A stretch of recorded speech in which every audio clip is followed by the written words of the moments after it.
Blood pressure जैसे fall होगा, एक तो जो तो मेरी रिकॉर्डिंग में ना सारा खाली वॉइस रिकॉर्ड होता है, वीडियो नहीं रिकॉर्ड हो रही है। उसका क्या रीज़न है, कोई मुझे बता सकता है? इसका इस इशू कैसे रिजॉल्व होगा?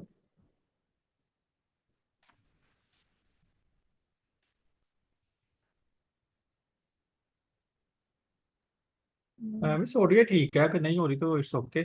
आवाज़ तो आ रही है। चलो ठीक है, आप बोलो। हाँ, तो मैं इसमें ये बात कर रहा था कि हमारे पास जो है ब्लड प्रेशर की रेगुलेशन के ये दो मैकेनिज्म है, वो मैं डिस्कस करने लगा था। जैसे ही हमारी बॉडी के अंदर जो है ब्लड प्रेशर ड्रॉप होगा, फॉल होगा, तो बैरोसेप्टर जो है वो एक्टिव हो जाएंगे। अब बैरोसेप्टर कहाँ पे मौजूद होते होते हैं? तीन जगह पे मौजूद होते होते हैं। एक तो एरोटिक, वो हमारे पास जो साइनस है उसके अंदर है, कैरोटिड साइनस में, एरोटिक आर्ट में, और उसके अलावा जो रेनल जो वेसल्स है वहां पे मौजूद है। ये जो रेनल वेसल्स वाले हैं, यहाँ पर कुछ बुक्स ने बैरोसेप्टर लिखा हुआ है, कुछ ने नहीं लिखा हुआ। मेन दो जगह पे तो हर बुक नहीं लिखा हुआ है। ये एरोटिक आर्क वाला और जो कैरोटिड साइनस है वहां पर मौजूद है। तो ये जो एरोटिक आर्क के अंदर और कैरोटिड साइनस के अंदर जो बैरोसेप्टर है, जैसे ब्लड प्रेशर फॉल होगा ये एक्टिवेट होंगे। तो ये आपने एक्टिव रीनल होंगे का तो भी ये, मुझे बताया है कि रीनल में भी होते हैं। हाँ वो भी होते हैं, वो बाद में डिस्कस करता हूँ। ओके। पहले इनको एक पॉइंट डिस्कस। ओके। तो ये जो बैरोसेप्टर है, बैरोसेप्टर क्या है, किनको बोलते हैं? जो प्रेशर को डिटेक्ट करते हैं। जैसे ही ब्लड प्रेशर फॉल होगा या बहुत ज्यादा इंक्रीज होगा तो ये एक्टिवेट होकर ये सिग्नल भेजते हैं आगे जो है हमारे वो सेंटर को, सेंट्रल नर्वस सिस्टम में। तो जैसे ही ब्लड प्रेशर फॉल होगा ये रिसेप्टर एक्टिवेट हो जाएंगे, बैरोसेप्टर प्रेशर को डिटेक्ट करेंगे, और ये सेंट्रल जो है सेंट्रल नर्वस सिस्टम को सिग्नल भेजेंगे कि ब्लड प्रेशर फॉल हो गया है तो कुछ करें। तो सेंट्रल नर्वस सिस्टम से क्या मैसेज जाएगा? ब्लड प्रेशर फॉल होने का जाएगा, तो उधर से फिर क्या होगा, सिंपैथिक एक्टिविटी जो है वो बढ़ जाएगी। अब सिंपैथिक एक्टिविटी बढ़ेगी, सिंपैथिक मतलब सिंपैथिक नर्वस सिस्टम वो एक्टिवेट हो जाएगा। जब वो एक्टिवेट होगा तो क्या होगा, एक तो उसके उसकी एक्टिवेशन की वजह से अल्फा वन रिसेप्टर एक्टिव होंगे। अब अल्फा वन रिसेप्टर जब एक्टिव होंगे तो क्या होगा, अल्फा वन रिसेप्टर हमने कल पढ़ा था कि ब्लड वेसल्स के अंदर मौजूद होते होते हैं, वहां पर वेन्स के अंदर भी मौजूद हैं और आर्टरीज के अंदर भी मौजूद होते हैं। तो वेन्स के अंदर जो है, वेन्स के अंदर एक्टिव होंगे तो क्या होगा, वेनस रिटर्न बढ़ेगा। वेनस रिटर्न बढ़ेगा तो क्या होगा, वो वाला जो है वो प्री लोड बढ़ेगा, जिसकी वजह से वो आगे उसका स्टॉक वॉल्यूम और आगे जाके कार्डियक आउटपुट बढ़ेगा और ब्लड प्रेशर बढ़ेगा। दूसरा, जो आर्टरीज के अंदर मौजूद है उनका मेजर इफेक्ट जाएगा रेजिस्टेंस के ऊपर, तो पेरिफेरल रेजिस्टेंस बढ़ेगी, जिसकी वजह से ब्लड प्रेशर जो है वो इंक्रीज होगा। पेरिफेरल रेजिस्टेंस दोनों से बढ़ेगी, आर्टरीज के अंदर भी और वेन्स के अंदर भी। एक तो ये इफेक्ट हो गया अल्फा वन की एक्टिवेशन से। दूसरा क्या इफेक्ट होगा, बीटा वन रिसेप्टर एक्टिव होंगे। अब बीटा वन एक्टिव होंगे तो ये तीन काम करेंगे। एक तो हार्ट के अंदर बीटा वन रिसेप्टर मौजूद होते हैं, कल हमने पढ़ा था, जिसकी वजह से क्या होता है, कार्डियक आउटपुट जो है वो बढ़ता है। जब कार्डियक आउटपुट बढ़ता है तो क्या होता है, ब्लड प्रेशर बढ़ता है। इसके नीचे वो इक्वेशन मैंने लिखी हुई ब्लड प्रेशर की, blood pressure is equal to cardiac output plus peripheral resistance. तो कार्डियक आउटपुट बढ़ेगा फिर भी ब्लड प्रेशर ने बढ़ना है, पेरिफेरल रेजिस्टेंस बढ़ेगी फिर भी ब्लड लिखी हुई हार्ट रेट के बढ़ने से बढ़ता है, और स्ट्रोक वॉल्यूम के बढ़ने से जो है बढ़ता है। अच्छा, उसके अलावा बीटा वन रिसेप्टर एक्टिव होंगे तो क्या होगा, रेनिन की रिलीज होगी। ठीक है, अब रेनिन की रिलीज होगी तो ये हमने वो पहले आई थिंक पढ़ा था। तो रेनिन क्या करता होता है, एंजियोटेंसिनोजिन को एंजियोटेंसिन के वन के अंदर कन्वर्ट करता है। वो आगे उसको कन्वर्टिंग एंजाइम जो हम उसके अंदर एंजियोटेंसिन कन्वर्टिंग एंजाइम निफ्टर भी पढ़ते होते हैं उस रेफरेंस से। तो एंजियोटेंसिन कन्वर्टिंग एंजाइम जो है वो उसको एंजियोटेंसिन वन को टू के अंदर जो है कन्वर्ट कर देते हैं। अब एंजियोटेंसिन टू क्या करता होता है, एक तो ये क्या करता होता है, डायरेक्ट इसके अपने इफेक्ट होते हैं, ये ब्लड वेसल के ऊपर कंस्ट्रिक्शन काज करता है, वैसो कंस्ट्रिक्शन, जिसकी वजह से क्या होता है, पेरिफेरल रेजिस्टेंस बढ़ती है, ब्लड प्रेशर बढ़ जाता है। दूसरा काम एंजियोटेंसिन टू ये करता होता है कि होगा, ब्लड वॉल्यूम बढ़ेगा, ब्लड वॉल्यूम बढ़ेगा तो आपकी आवाज़ फिर बंद हो गई ऑटोमेटिकली थी जो है एकदम से कार्डियक बीच में। आउटपुट बढ़ेगा, स्ट्रोक एंजियोटेंसिन वॉल्यूम टू का बढ़ेगा, आप क्या बता रहे थे? जिससे कार्डियक आउटपुट क्या, आपकी आवाज़ बंद हो गई थी बीच में ना, आपने जब एंजियोटेंसिन टू का बताया। एंजियोटेंसिन टू बढ़ेगा, फिर आवाज बंद हो एडिशन। गई थी? जी। अच्छा, मैं ये कह रहा था कि जब रेनिन की रिलीज होगी ना, तो जी। एंजियोटेंसिन टू जो है वो उसको आगे जाके एंड पे ऊपर वो बनता।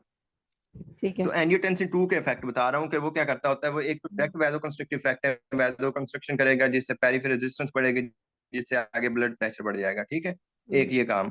ये दूसरा काम वो क्या करता होता है, एल्डोस्टेरोन की जो है वो रिलीज बढ़ाता होता है। एल्डोस्टेरोन क्या करता होता है, एल्डोस्टेरोन का काम होता है कि ये सोडियम वाटर रिटेंशन काज करता है। मतलब हमारी बॉडी के अंदर जो है ब्लड के अंदर सोडियम है सोडियम रिटेन करेगा। सोडियम ऑस्मो एक्टिव होता है, मतलब जहां भी जाता है वाटर को साथ लेके जाता है, तो जिसकी वजह से ब्लड वॉल्यूम जो है वो बढ़ जाएगा। ब्लड वॉल्यूम बढ़ेगा तो क्या होगा, ऑटोमेटिकली कार्डियक आउटपुट बढ़ेगा। कार्डियक आउटपुट बढ़ेगा तो क्या होगा, ब्लड प्रेशर बढ़ेगा। ठीक है। उसके अलावा हम देखते हैं एक सिस्टम तो ये वाला हो गया बैरोसेप्टर सिंथेटिक सिस्टम एक्टिवेशन वाला। दूसरा कौन सा एक्टिव होता है सिस्टम, रास सिस्टम। वो कैसे होता है, जैसे ब्लड प्रेशर बॉडी के अंदर जो है फॉल होता है, रेनल ब्लड फ्लो जो है वो डिक्रीज होती है। जब रेनल फ्लो डिक्रीज होती है तो क्या होगा, एक तो ये काम होता है कि रेनिन की रिलीज होती है। रेनिन क्या करता है, वो आगे वही जो मैंने अभी पढ़ा एंजियोटेंसिन 2 के जरिए एक उसका जो है पेरिफेरल रेजिस्टेंस बढ़ानी है, आगे एंजियोटेंसिन 2 ने एल्डोस्टेरोन के जरिए जो ब्लड वॉल्यूम बढ़ाना है, कार्डियक आउटपुट बढ़ाना है, ब्लड प्रेशर बढ़ाना है। एक ये वाला इफेक्ट हो गया। दूसरा ये होता है कि रेनिन मतलब रेनल फ्लो जैसी डिक्रीज, ब्लड प्रेशर कम होने की वजह से डिक्रीज हुई तो ऑटोमेटिकली मतलब किडनीज को कम ब्लड जा रहा है, जिसकी वजह से उसकी जो फिल्ट्रेशन का जो प्रोसेस है वो भी कम हो जाता है, जीएफआर डिक्रीज हो जाएगी ना। अब फिल्ट्रेशन नहीं होगी तो उसके अंदर जो इलेक्ट्रोलाइट्स की भी नहीं होगी, सोडियम की भी नहीं होगी, तो सोडियम भी रिटेन होगा ब्लड के अंदर। तो वही इफेक्ट आएगा कि सोडियम ऑस्मो एक्टिव है तो वाटर भी अपने साथ रिटेन करेगा, जिसकी वजह से ब्लड वॉल्यूम बढ़ेगा, जिससे कार्डियक आउटपुट बढ़ेगा और ब्लड प्रेशर जो है वो बढ़ जाएगा। ठीक है, यहाँ तक कोई कंफ्यूजन है तो पूछ लें। नहीं समझ आ रहा है, सब क्लियर है। अच्छा। अच्छा, अब हाइपरटेंशन पे चलते हैं वापस।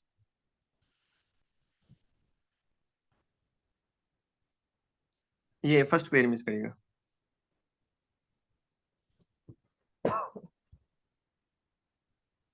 अच्छा, यहाँ पर पहले ना हाइपरटेंशन को डिफाइन किया हुआ है कि परसिस्टेंटली एलिवेटेड जो एट्रियल ब्लड। परसिस्टेंटली का मतलब ये है कि एक आध रीडिंग की बेस के ऊपर आप नहीं डिफाइन कर सकते कि हाइपरटेंशन है। आपको कम से कम दो रीडिंग्स जो है वो आप लेंगे, दो क्लिनिकल विजिट्स के ऊपर। मतलब एक बार या एक ही रीडिंग के ऊपर जो है हाइपरटेंशन आप नहीं कह सकते कि ब्लड प्रेशर वो किसी और वजह से बढ़ा हुआ हो सकता है।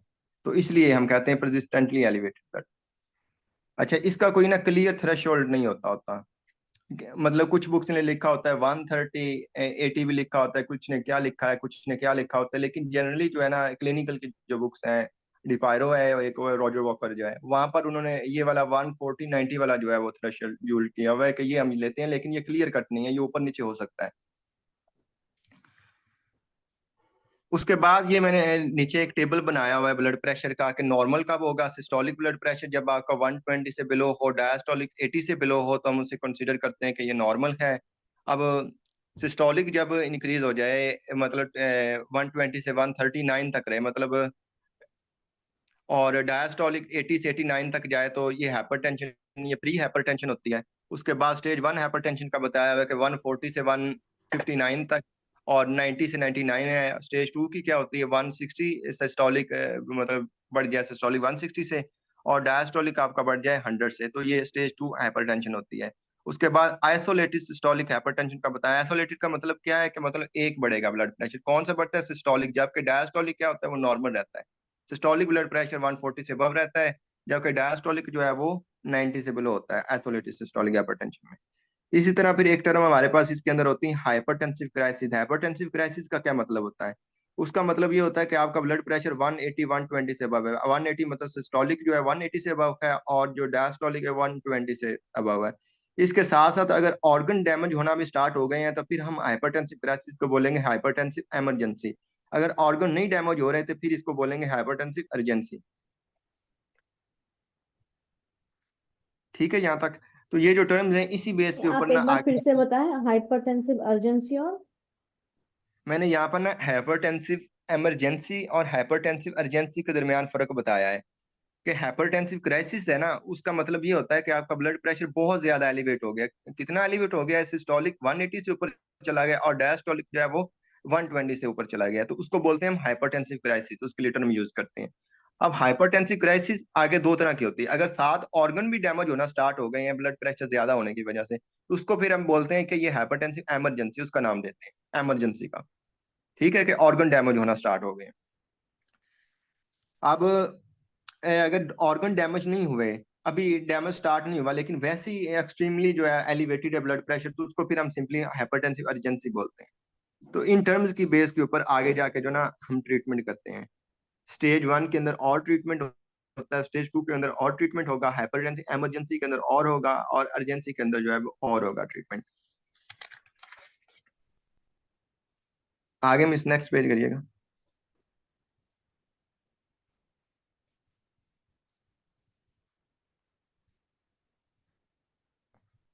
हेलो। जी जी जाइए। हाँ, नेक्स्ट पेज करिए। मैंने कर दिया है पेज कर दिया। और स्क्रीन चली गई पूरी। आपने लिपिड कॉर्ड से बनाया? मैंने ये वाला, हम्म। ये जो फर्स्ट पेज है ये लिपनकॉर्ड, ये डिपायरो से है, क्लिनिकल की बुक है। जी जी। नहीं, ये और लिप्टन कोर्ट से नहीं है, लिप्टन पे ऐसा है ही नहीं है। नहीं, ये कैडजल हाँ, है। ये डिपायरो है, क्लिनिकल की हम्म, बुक। तो मैंने दोनों को ना कंबाइन किया हुआ है, लिपन को भी और डिपायरो को भी, और एक हमारे जो टीचर कैडजल हमें है पढ़ाते ये। थे कुछ। सही से स्टार्ट करें। अच्छा, उसके बाद ना हम इसकी पैथोफिजियोलॉजी देखते हैं हाइपरटेंशन की। पैथोफिजियोलॉजिकल टाइप ऑफ व्यू से हम इसको ना दो हिस्सों में डिवाइड करते हैं हाइपरटेंशन को। एक प्राइमरी एसेंशियल हाइपरटेंशन होती है, प्राइमरी 90% केसेस के अंदर जो है वो प्राइमरी हाइपरटेंशन है, एसेंशियल जिसे बोलते हैं, मतलब जिसके अंदर हमें कॉज का कोई एग्जैक्ट कॉज का पता नहीं होता, अननोन है, अनआइडेंटिफाइबल कॉज उसकी। दूसरी होती है सेकेंडरी हाइपरटेंशन। सेकेंडरी का मतलब क्या है, जैसा कि इसका नाम जाहिर कर रहा है, it is secondary to some other disease या सम अदर ड्रग, मतलब किसी ड्रग्स की वजह से हो सकती है या डिजीजेस की वजह से हो सकती है। अब डिजीजेस कौन सी हाइपरटेंशन कॉज कर सकती हैं, वो आगे नीचे मैंने लिस्ट बनाई हुई है उनकी, कि रेनोवैस्कुलर जो किडनी डिजीज है उसकी वजह से हाइपरटेंशन हो सकती है, कार्डियोवैस्कुलर डिजीज के अंदर हो सकती है, फिर फियोक्रोमासाइटोमा, ये एक जो ट्यूमर होता है जिसके अंदर कैटेकोलामाइंस जो होते हैं उनकी एक्सेसिव रिलीज होती है, मतलब नॉर एपिनेफ्रिन वगैरह जो है वो ज्यादा रिलीज होते हैं, तो वो आगे जाके वो अल्फा 1 और बीटा के ऊपर वर्क करके जो है वो ब्लड प्रेशर बढ़ाते हैं, उसके अंदर हो सकती है हाइपरटेंशन सेकेंडरी।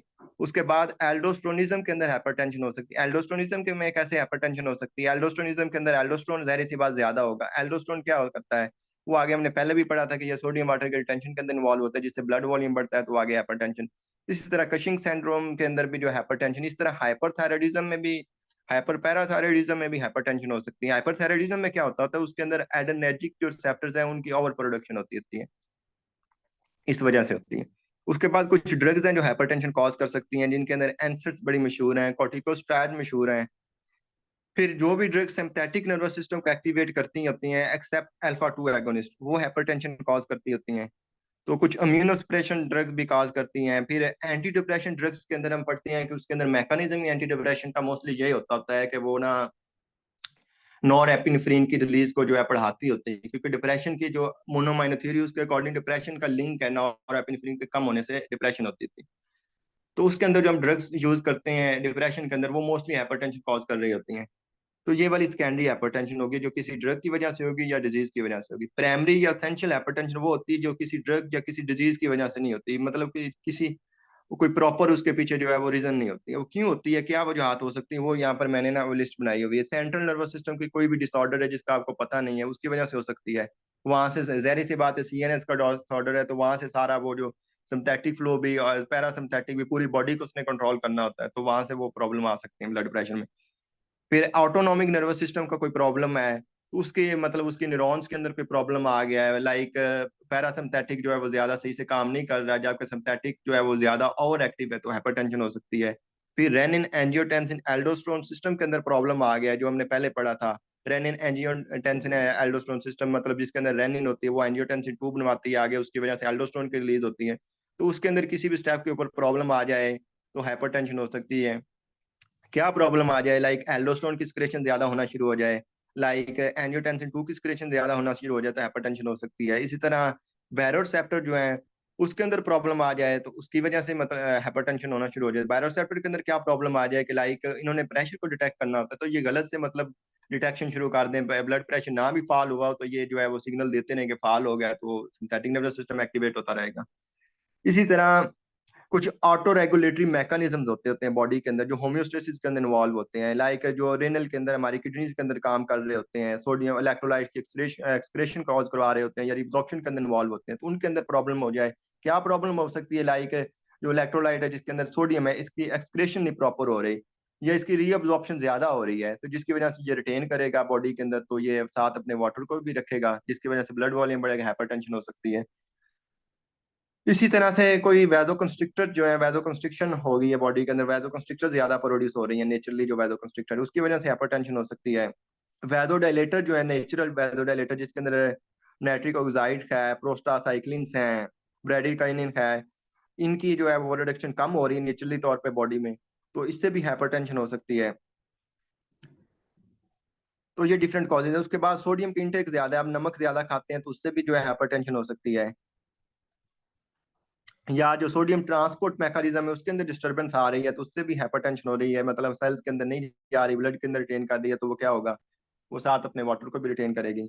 तो ये डिफरेंट जो है वो कॉजेज हैं हाइपरटेंशन के, जो प्राइमरी हाइपरटेंशन कॉज करते हैं। कॉजेज मतलब प्राइमरी इसलिए हैं कि इनका कोई प्रॉपर जो है वो डिजीज या ड्रग्स नहीं है, कोई इसका हमें पता नहीं चलता क्यों हो रही है, किसी भी सिस्टम के अंदर प्रॉब्लम की वजह से होती है, लेकिन ये कोई स्पेसिफिक कॉज नहीं है। अच्छा, उसके बाद हम जो है हाइपरटेंशन क्यों प्रॉब्लमेटिक होती है, इसके अंदर डेथ क्यों होती है हाइपरटेंशन के अंदर, ये कार्डियोवास्कुलर डिजीज कॉज करती होती है। लाइक हाइपरटेंशन होगी तो क्या होगा, जो है हार्ट के ऊपर जो है वर्कलोड बढ़ जाएगा, जब वर्कलोड बढ़ेगा तो क्या होगा, हार्ट फेलियर की तरफ भी जा सकता है, रिदमियाज भी हो सकते हैं, और वो क्या नाम है, एंजाइना भी हो सकता है। वेंट्रिकुलर हाइपरट्रॉफी हो सकती है, मतलब ज्यादा ब्लड उसके अंदर आ रहा है तो वेंट्रिकल्स क्या कर जाएंगे, स्ट्रेच कर जाएंगे, तो जिसकी वजह से हार्ट की पंपिंग के अंदर प्रॉब्लम आएगा तो हार्ट फेलियर हो सकता है। इसी तरह सेर्बोवैस्कुलर डिसऑर्डर या रेनल फेलियर डिफरेंट जो है वो ये डिसऑर्डर काज करके डेथ की तरफ ले जा सकती है हाइपरटेंशन। अच्छा, इसकी डायग्नोसिस कैसे करते होते हैं हाइपरटेंशन को, ये मैंने नीचे लिखा हुआ है। डायग्नोसिस के अंदर क्योंकि प्राइमरी हाइपरटेंशन 90% केसेस के अंदर प्राइमरी होती है, और प्राइमरी जो होती है मोस्टली एसिम्टोमेटिक होती है। ये कल परसों हम एक और रिकॉल भी डिस्कस कर रहे थे एसिम्टोमेटिक, तो यही पूछा हुआ था उन्होंने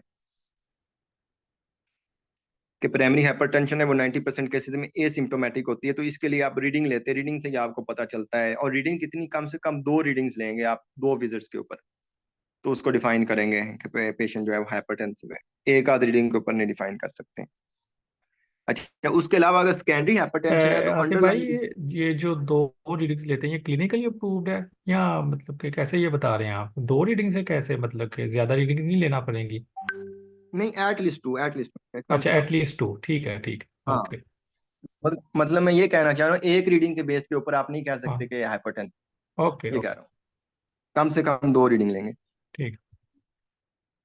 अच्छा, उसके बाद जो है वो कहाँ पे थे, हाँ, सेकेंडरी हाइपरटेंशन की बात कर रहे हैं। सेकेंडरी हाइपरटेंशन क्योंकि ड्रग्स की वजह से होती है, डिजीज की वजह से होती है, तो इसके अंदर सिम्टम्स जो है हम जो अंडरलाइंग डिजीज है उसकी सिम्टम्स के बेस के ऊपर हम अंदाजा लगा सकते हैं कि ये डिजीज है, तो अच्छा ये सिम्टम्स आ रही हैं तो ये सिम्टम्स इस फलानी डिजीज की हैं, तो इसकी वजह से भी ब्लड प्रेशर जो है एनहांस हो सकता है, बढ़ सकता है, हाइपरटेंशन हो सकती है।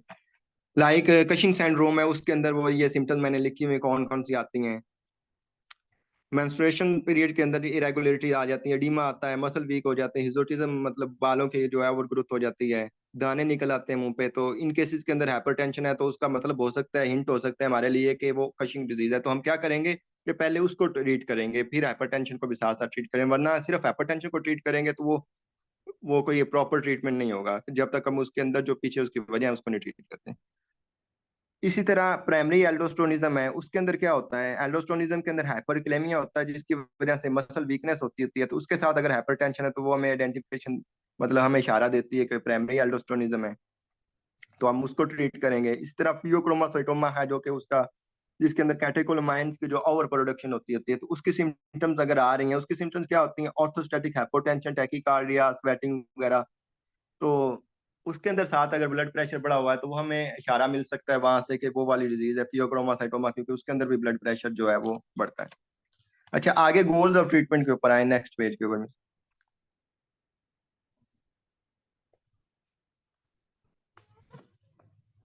अच्छा, गोल्स ऑफ ट्रीटमेंट ये है कि नॉर्मली जो है हम ये कह चाहते हैं कि हमारा जो ब्लड प्रेशर हाइपरटेंसिव के अंदर ये हमारे पास 140/90 का थ्रेशोल्ड हमने रखा होता है ना, तो इससे नीचे आ जाए। डायबिटीज वाले जो पेशेंट है उसके अंदर हमारा गोल होता है 140/80 से नीचे, और जो क्रॉनिक किडनी डिजीज वाले पेशेंट है उनके अंदर हमारा गोल होता है कि 130/80 से नीचे जो है वो ब्लड प्रेशर को लेकर आना। उसके बाद ट्रीटमेंट के ऊपर आते हैं, तो इसके अंदर जो है नॉन फार्माकोलॉजिकली हम जो है डाइट वगैरह है, लाइफस्टाइल का है, अल्कोहल है कि अल्कोहल आपने जो है नहीं यूज करनी, स्मोकिंग से अवॉइड करना है, एक्सरसाइज वगैरह है, स्ट्रेस वगैरह नहीं लेता। इसका हाइपरटेंशन का जो है वो तल्लक सोशियो इकोनॉमिक स्टेटस से होता है, लिंक है इसका, इसलिए स्ट्रेस से भी इसका जो है वो है। और फार्माकोलॉजिकल जो थेरापी है उसके अंदर जो फर्स्ट लाइन ड्रग्स हैं वो एंजियोटेंसिन कन्वर्टिंग एंजाइम इन्हिबिटर हैं, एंजियोटेंसिन रिसेप्टर ब्लॉकर्स हैं, थायाजाइड्स और कैल्शियम चैनल ब्लॉकर्स हैं, बीटा ब्लॉकर्स वगैरह और अल्फा 1 एंटागोनिस्ट, और बाकी जो है वो स्ट्रेस क्यों सेकंड लिखा लाइन है? के अंदर आते नो हैं। क्या, स्मोकिंग नो स्ट्रेस क्यों लिखा है? स्मोकिंग से भी होता है ये तो। हाँ हाँ, इससे होता है? उसके अंदर वो निकोटीन है ना। अच्छा। मिस उसकी मैनेजमेंट बता रहे हैं, नॉन अच्छा, फार्माकोलॉजिकल मैनेजमेंट कैसे मैनेजमेंट है। फिर? नो स्मोकिंग, मैं कह रहा हूँ स्मोकिंग बंद कर देनी है। अगर हाइपरटेंशन जी है, जी जी। स्मोकिंग नहीं करनी है आपने, ये कह रहा हूँ। अल्कोहल भी नहीं यूज करनी है आपने 2 कप से ज्यादा। और डाइट का बता रहा हूँ कि सोडियम जो है वो आपने उसके ऊपर रिस्ट्रिक्शन करनी है कि ज्यादा नमक नहीं खाना। अल्कोहल का क्या बोला आपने, 2 कप क्या? मुझे आई आई टोटली अल्कोहल की मिसअंडरस्टूड। रिस्ट्रिक्शन होती है कि 2 कप से ज्यादा नहीं यूज करते। अच्छा अच्छा, वाओ। मतलब ले सकते हैं? हाँ, वही ना, बा- वही तो मैं हैरान हुआ कि ये क्या बात हुई। बिल्कुल बंद नहीं होता कि वो अल्कोहल सेशन या फिर? नहीं नहीं, वो ये हमारे तो इधर अल्कोहल पे होती है ना, तो वो कुछ वो वेस्टर्न मिस वो कंट्री। एक्चुअली उसकी एडिक्शन बहुत सीवियर किस्म की होती है ना अल्कोहल की, जो लोग करते हैं ना तो वो उसके बगैर रह ही नहीं सकते। अच्छा, सही। जी आते भाई अच्छा, ये कंटिन्यू करें। यहाँ तक। हाँ, ये वाली जो इन्फॉर्मेशन ये डिपायरो से है। ये वो क्लिनिकल की बुक है एक, हम पढ़ते थे उसमें। हाँ वही ना, वो फार्माकोलॉजी पे तो ऐसा नहीं होता, ये लिपन से, लिपन पे नहीं है ऐसा बिल्कुल भी। हाँ, तो मैंने ना इसमें इन दोनों को कंबाइन किया हुआ है, डिपायरो को। जी जी, सही सही, ठीक है, करें कंटिन्यू। एक चीज, इसके ऊपर आपको ना ये हम इस सारे आगे नोट्स बनाने कितना टाइम लगा? बिकॉज लिपिन डिपेरो ये बहुत ज्यादा लेंथी है यहाँ पर तो मटेरियल। ये मैंने जो पेज शेयर किए हैं सिर्फ ना इंट्रोडक्शन किए हैं, जो मेन ड्रग्स वो किए ही नहीं है। नहीं नहीं, आपको वो कितना काफी टाइम लेंथी। लगा ये टॉपिक डिपेरो और लिपिन कॉर्ड से पढ़ाई करने के लिए? असल में ना मैं आपको बताता हूँ, मैंने पहले तो फॉर्म डी में पढ़े टॉपिक्स ये। उसके बाद एमफिल के एंटी टेस्ट में पढ़े। उसके बाद एमफिल के एंटी टेस्ट के बाद दोबारा एमफिल के एग्जाम में पढ़े। और एमफिल के एग्जाम में पढ़ने के बाद जो है वो अब दोबारा, तो फिर भी टाइम तो लग जाता है तकरीबन एक दिन, हाफ डे तो लग जाता है। हाँ तो जी जी, सेशन एंड थैंक होने यू। वाले, टाइम बहुत कम है, जल्दी जल्दी बोलें। और ये जी जी जी, आते भाई आप कंप्लीट करें। अच्छा, इसमें ना मिस एक डायग्राम मैंने शेयर की होनी है, वो देखिएगा जरा आगे। ये हो गया पूरा, इसे हटा दूं? हाँ, इसे हटा दें, ये डायग्राम का ही है। कौन सी वाली? ये वाली? अच्छा, ये वाली जो डोजेज वगैरह है और ड्रग्स वगैरह, ये अगर देखनी हो ना, याद करनी हो तो यहाँ से कर सकते हैं। ये डिपायरो से ली हुई है। ये पीछे जो पेजेस गए हैं ना मिस, पीछे करिएगा जरा। हाँ, ये डोजेज हैं और उनके जो ड्रग्स जो हम हाइपरटेंशन के अंदर जो यूज करते हैं, सिर्फ मैंने उनके नाम शेयर किया, मैं डिटेल वैसे मैं बता दूंगा। ये यूजुअल हाँ डोजेस है, ये डेली फ्रीक्वेंसी है, और ये क्लास ऑफ ड्रग्स है, इतनी सारी ड्रग्स हैं जो हम रिकमेंडेड हैं इस कंडीशन में। हाँ, तो इनको मैं वैसे एक्सप्लेन कर दूंगा, इनकी डिटेल मैंने शेयर नहीं की, वो मैं से बता अच्छा, अभी मैं इसकी पिक्चर लगाऊं या वो डायग्राम? नहीं, नीचे डायग्राम के, पहले डायग्राम पढ़ते हैं फिर ड्रग्स पढ़ते हैं।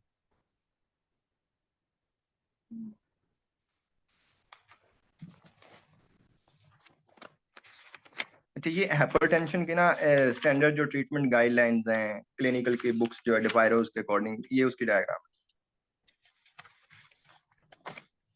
इसमें उन्होंने बताया हुआ है कि हाइपरटेंशन को कैसे लेकर चलना है, कैसे ट्रीट करना है।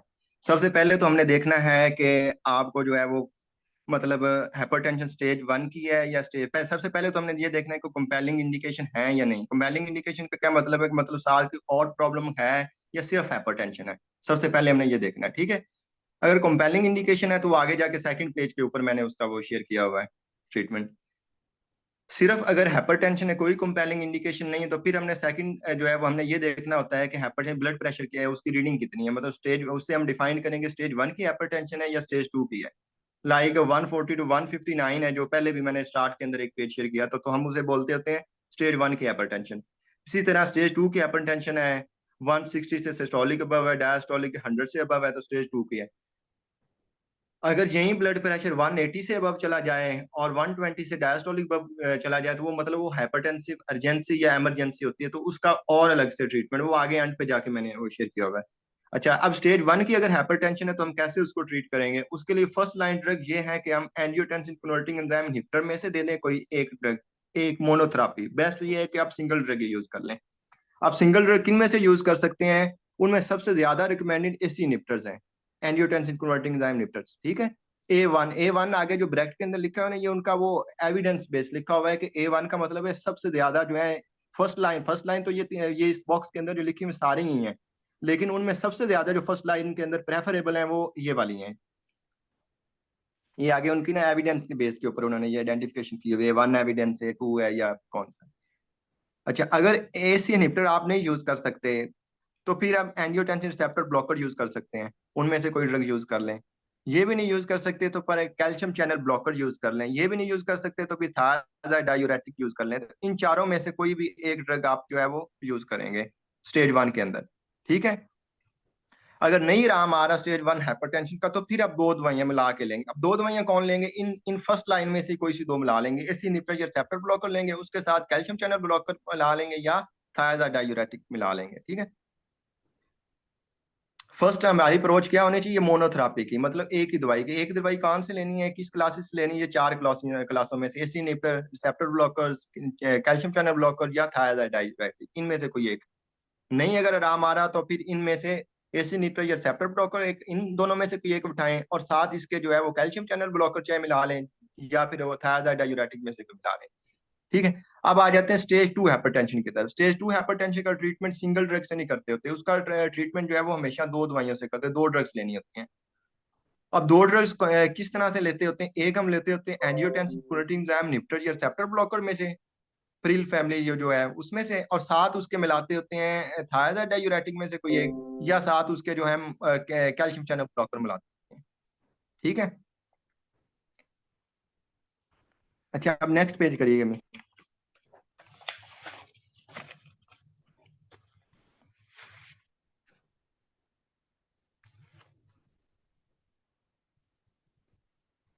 ये वाला पेज। नहीं नहीं, आगे एक वो बड़ा सा पेज होगा कंपेलिंग इंडिकेशन वाला।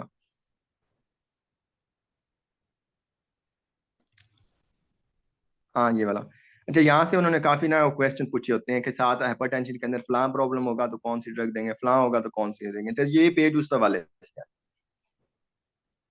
इसके अंदर कंपेलिंग इंडिकेशन का उन्होंने बताया हुआ है कि हाइपरटेंशन के साथ अगर हार्ट फेलियर है तो हमने क्या देना है, हार्ट फेलियर है तो फिर बेस्ट ये है कि आप डायूरेटिक दें और साथ उसके एसी इनहिबिटर दें, एंजियोटेंसिन कन्वर्टिंग एंजाइम इनहिबिटर, इन दो का कॉम्बिनेशन दे फर्स्ट लाइन। डायूरेटिक क्यों देते होते हैं, क्योंकि हार्ट फेलियर के अंदर कंजेशन होती है, और कंजेशन के लिए सबसे बेहतर जो है वो डायूरेटिक है। डायूरेटिक में से कौन से सबसे बेहतर होते हैं, वो वाले लूप डायूरेटिक, थायराइड नहीं, थायराइड होते हैं बेहतर हाइपरटेंशन के वाले से, ब्लड प्रेशर को कम करने के वाले से। तो उसको कम करने के लिए हम एसी इनहिबिटर दे रहे हैं। अच्छा उसके बाद अगर नहीं आराम आ रहा तो फिर हम एड अप के अंदर जाएंगे, beta blocker, beta blocker add कर देंगे हार्ट फेलियर के पेशेंट में। बीटा ब्लॉकर हार्ट फेलियर के पेशेंट के अंदर हम यूज करते होते हैं, एक्यूट हार्ट फेलियर में नहीं यूज करते होते हैं। अच्छा उससे भी नहीं अगर आराम आ रहा तो फिर हम जाएंगे एड ऑन थेरापी के अंदर, एल्डोस्टेरोन इंटेगोनिस्ट। एल्डोस्टेरोन इंटेगोनिस्ट का हार्ट फेलियर के अंदर बड़ा रोल होता है, क्योंकि एल्डोस्टेरोन जो है वो जो फिब्रोसिस होती है ना, मायोकार्डियल फिब्रोसिस, उसके अंदर भी इसकी इन्वॉल्वमेंट होती है, तो ये उसको भी रोकेंगे, तो इसलिए ये हार्ट फेलियर के लिए बड़े बेनिफिशियल होते हैं।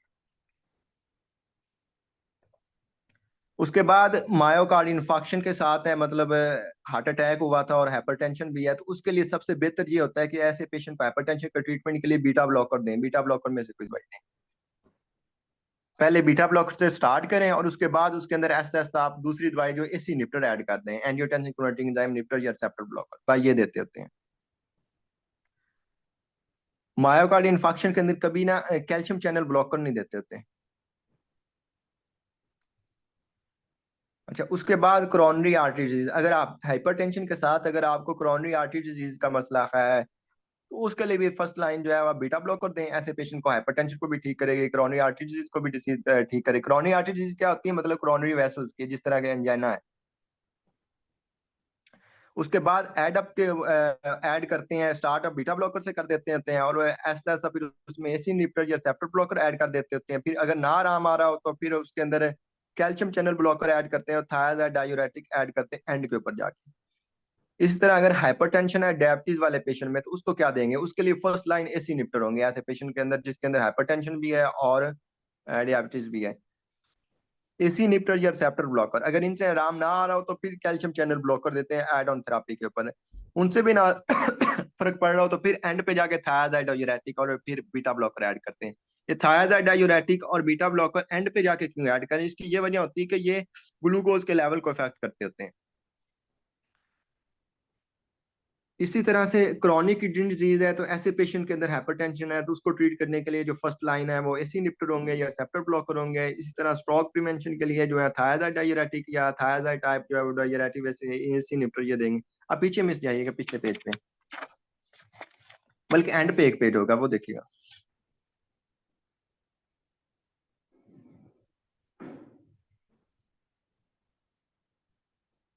हाँ, यहाँ पर इमरजेंसी का और उसका अर्जेंसी का ट्रीटमेंट बताया हुआ है।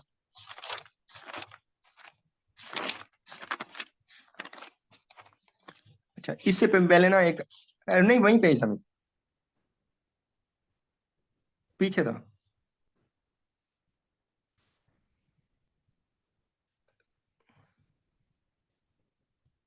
पेज नंबर बता दें। ये पेज नंबर तो नहीं, और थोड़ा सा पीछे करें, और पीछे करें, और पीछे। ये ऐसे ऊपर। हाँ, स्पेशल स्पेशल पॉपुलेशन।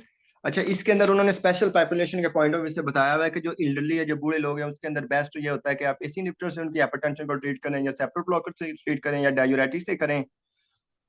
ब्लैक जो पीपल होते होते हैं, उनके अंदर सबसे बेहतर हाइपरटेंशन का ट्रीटमेंट के लिए बीटा ब्लॉकर्स हैं।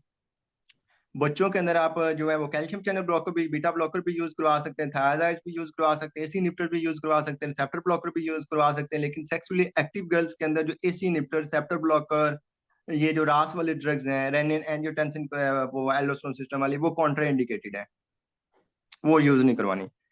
उसके अलावा प्रेगनेंसी के अंदर बताया हुआ है कि उसके अंदर एक टर्म होती है प्रीक्लैम्सिया। प्रीक्लैम्सिया का ये मतलब होता है कि आपका ब्लड प्रेशर 140/90 से ज्यादा है आफ्टर 20 वीक्स ऑफ जेस्टेशन, और साथ प्रोटीन यूरिया। प्रोटीन यूरिया कितना है कि 300 मिलीग्राम पर 24 हॉर जो है वो उसकी जो है वो यूरिन के अंदर प्रोटीन की एक्सक्रेशन हो रही है। इसको हम डिफाइन करते हैं प्रीक्लैम्सिया। प्रीक्लैम्सिया के अंदर कन्वर्जन भी अगर स्टार्ट हो जाए तो उसको हम बोलते हैं इक्लैम्सिया। इसका जो डेफिनेट ट्रीटमेंट होता है इक्लैम्सिया, मतलब ये जो मतलब प्रेगनेंसी के दौरान ब्लड प्रेशर बढ़ रहा है और साथ कन्वर्जन स्टार्ट हो रही है, तो इसका जो बेस्ट ट्रीटमेंट है वो ये डिलीवरी ही है। इसके अलावा लेबर से पहले जो है प्रेगनेंसी के अंदर ब्लड प्रेशर चेक किया जाता है। अगर 105 डिग्री से डायस्टोलिक ब्लड प्रेशर हम देखते हैं, अगर डायस्टोलिक ब्लड प्रेशर 105 से ज्यादा हो तो फिर हम उसको ट्रीट करते हैं। ट्रीट कैसे करते हैं? उसको आईवी देते हैं, ये बीटा ब्लॉकर में से लेबिटोलोल देते हैं, या फिर उसको आईवी हाइड्रोलाजीन दी जाती होती है। लेकिन अगर क्रॉनिक हाइपरटेंशन का ये मतलब है कि प्रेगनेंसी से पहले भी जो है उस मतलब लेडी को हाइपरटेंशन का मसला था और प्रेगनेंसी के दौरान भी है, तो फिर उसके लिए जो है drug of choice methyl dopa होती है प्रेगनेंसी में। इसके अलावा बीटा ब्लॉकर भी यूज कर सकते हैं। अटीनोलोल के अलावा कैल्शियम चैनल ब्लॉकर भी यूज किए जा सकते हैं। इस तरह पल्मोनरी जो पेशेंट होते हैं अस्थमा के या सीओपीडी वाले, उसके अंदर हाइपरटेंशन है, तो उसके लिए कौन सी बेस्ट होंगी? उनके लिए बीटा 1 सेलेक्टिव बेहतरीन होंगी। नॉन सेलेक्टिव नहीं यूज करेंगे। अगर नॉन सेलेक्टिव करेंगे तो वो उनको जाके वो क्या करेंगे, मसला करेंगे लेबेटोलॉल वहां और पर। हाइड्रोलाजीन कोई टेराटोजेनिक इफेक्ट नहीं देते। हाँ, इस वजह से इनको ना उसमें किया जाता है। ओके, 1 मिनट रह गया है वकास, फिर आप ज्वाइन कर दीजिएगा। अच्छा, अगर पेरिफेरल वैस्कुलर डिजीज होना, तो उसके ऐसे पेशेंट के अंदर हाइपरटेंशन हो तो उसको ट्रीट करने के लिए सबसे बेहतर जो है वो ये बीटा ब्लॉकर में से ये वाली दवाई होती है जो कि अल्फा रिसेप्टर को भी ब्लॉक करती है और बीटा को। पेरिफेरल वैस्कुलर डिजीज में होता क्या है? उसका ये मतलब होता है कि आपकी जो पेरिफेरल वेसल्स हैं उनके अंदर जो है वो रेजिस्टेंस है वो बढ़ रही है। ठीक है, जो बीटा ब्लॉकर है ये सिर्फ बीटा को नहीं ब्लॉक करती, अल्फा को भी ब्लॉक करती। बीटा को ब्लॉक करेगी, अल्फा अल्फा को ब्लॉक करेगी, तो जो पेरिफेरल रेजिस्टेंस का प्रॉब्लम है वो भी सॉल्व आउट हो जाएगा। अगर सिर्फ आप बीटा ब्लॉकर यूज करेंगे तो क्या होगा? बीटा ब्लॉकर जब बीटा रिसेप्टर को ब्लॉक करेंगे तो उनके अंदर एक और फैक्ट आता होता है कि उनके रिफ्लेक्स के अंदर जो है कॉम्पनसेटरी मैकेनिज्म के अंदर ना वो अल्फा 1 रिसेप्टर एक्टिवेट हो जाते हैं, तो जो कि पेरिफेरल रेजिस्टेंस